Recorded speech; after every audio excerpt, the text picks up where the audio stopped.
Welcome to Tenor Tech, where I solve the problems you didn't even know you had.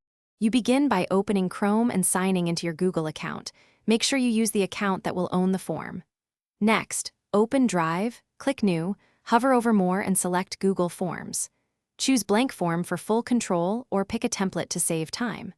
Once done, rename the form at the top left so it autosaves under that title. This gets you into the editor and prepares you to add questions and structure without delay. You now focus on building the form's content. Click the plus icon to add a question and use the Type drop-down to pick Short Answer, Multiple Choice, or Checkbox. For longer flows, add sections to break the form into pages and control navigation. Make important fields required and apply response validation for numbers or patterns.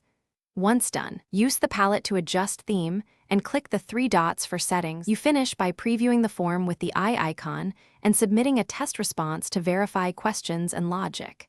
Then click Send to copy a shareable link, email respondents, or grab embed code for a website. Choose Short Link for easier typing. Make sure to set response destination and responses to a new or existing spreadsheet. If things go wrong, check form settings for sign-in restrictions, required toggles, or share permissions. Adjust those and retest immediately to confirm fixes.